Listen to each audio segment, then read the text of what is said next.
अभिषेक शर्मा जो कि भारत के विस्फोटक बल्लेबाज हैं, ओपनर हैं, उन्होंने हाल ही में एक बयान दिया है कि आप देखना कि सूर्य कुमार यादव और शुभमन गिल आप लोगों को, हमें भारत को अगले साल वर्ल्ड कप जिताएंगे।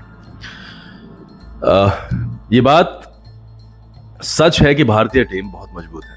ये बात भी सच है कि कप्तान शुभमन गिल जो कि वनडे के कप्तान है, टेस्ट के कप्तान है, यहाँ पर उप कप्तान है, वो एक नंबर के बल्लेबाज हैं। लेकिन अभिषेक भाई, बात शुभमन गिल की आलोचना की नहीं है। बात यह है कि at the same point of time there are batters who are doing good, who are doing better. आपका यह कहना कि अगले साल हम वर्ल्ड कप जीतेंगे और गिल और सूर्य कुमार यादव ही जिताएंगे, ये अपने आप में भरोसा है, और भरोसा टीम के लिए बहुत इंपॉर्टेंट होता है। कई बार आपको लगता होगा कि यूट्यूबर्स, दर्शक बहुत ज्यादा हार्श हो रहे हैं, बहुत ज्यादा आपको ड्रैग कर रहे हैं, बट यकीन मानिए अभिषेक सर कि दिल में जितना प्यार है आप सभी लोगों के लिए, उतना शायद ही किसी और के लिए हो। शिकायत अपनों से ही की जाती है। बचपन से क्रिकेट को देख करके बड़े हुए हैं, क्रिकेट दिल में बसता है, नसों में दौड़ता है, तो जब गलतियां होती हैं तो वो खुल करके सामने आती है। हम पले बड़े हैं कॉम्बिनेशन देख करके। ओपनिंग में तेंदुलकर साहब आएंगे, गांगुली साहब आएंगे, राहुल द्रविड़ आएंगे, उसके बाद तेंदुलकर टेस्ट मैचेस में नंबर 2 पे आएंगे, सहवाग दोनों में ओपनिंग करेंगे, गांगुली ओपनिंग करेंगे वनडे में लेकिन 5वें 6ठे नंबर पर आएंगे। टेस्ट मैच में युवराज सिंह 5वें 6ठे पे बल्लेबाजी करेंगे, लक्ष्मण 5वें पे बल्लेबाजी करेंगे। तो ये देख करके हम बड़े हुए। और यकीन मानिए, जब क्रिकेट बहुत निचले स्तर पर था, मैं खुशकिस्मत हूं कि मैंने अजरुद्दीन साहब की कप्तानी देखी, उससे पहले का भी मुझे कुछ कुछ याद है। और जब भारत की टीम को बहुत ही वीक टीम कंसीडर किया जाता था, तब से मैं क्रिकेट से जुड़ा।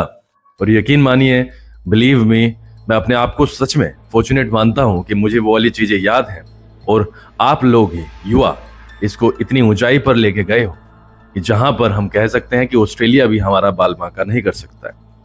लेकिन सर, पिछले एक साल में चीजें बिगड़ी हैं। गांगुली जो कि भारत के महान कप्तान इसलिए भी कहे जाते हैं क्योंकि उन्होंने आंख दिखाना सीखा।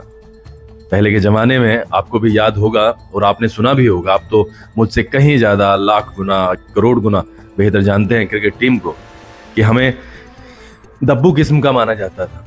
ग्राउंड पर ऑस्ट्रेलियन प्लेयर्स हमसे कुछ भी कह देते थे, हम निकल लेते थे। लेकिन जब एक युग आया, तो सौरव गांगुली और जगमोहन डालमिया साहब का युग, तब से हमने आंख में आंख डाल करके सीधा सीधा वार करना शुरू किया। और वो बालकनी तो याद होगी जब गांगुली ने अपनी टी शर्ट को फहरा दिया, मानो जैसे पूरे इंग्लैंड के छत पे तिरंगा लहरा रहा हो। उससे उभरते हुए, आगे आते हुए, बढ़ते हुए धोनी साहब आए, तेंदुलकर साहब ने पैरेलल लोगों को छेतना जारी रखा। उस बीच में सहवाग, गांगुली, राहुल द्रविड़, वीवीएस लक्ष्मण, जहीर खान, जवागल श्रीनाथ, वेंकटेश प्रसाद, अनिल कुंबले, हरभजन सिंह, न जाने कितने लोगों ने अपना योगदान दिया। भारतीय टीम को 6-7वें नंबर पर जो होती थी, कंसीडर की जाती थी।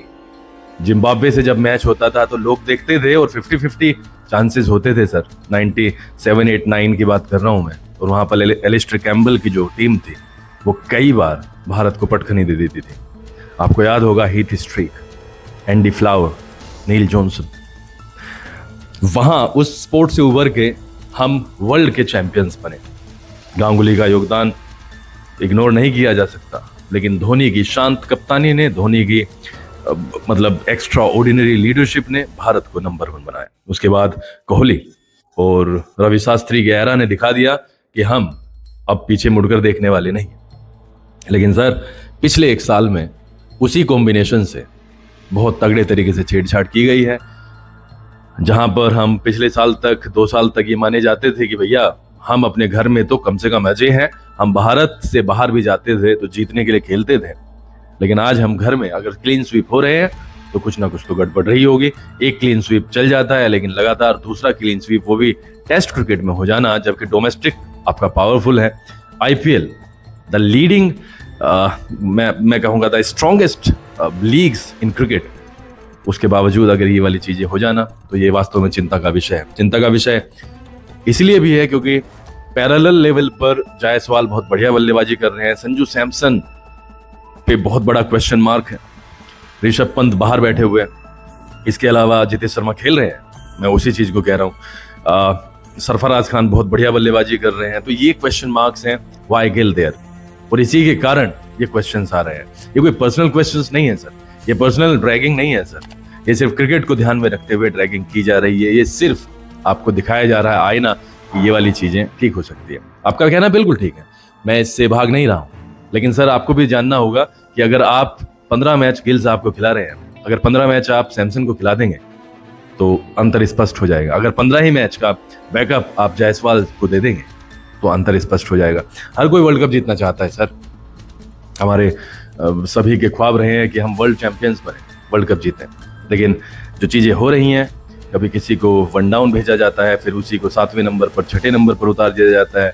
कप्तान सूर्य कुमार यादव का कॉन्फिडेंस हिला के रख दिया है, ये वाली चीज़ अनएक्सेप्टेबल है।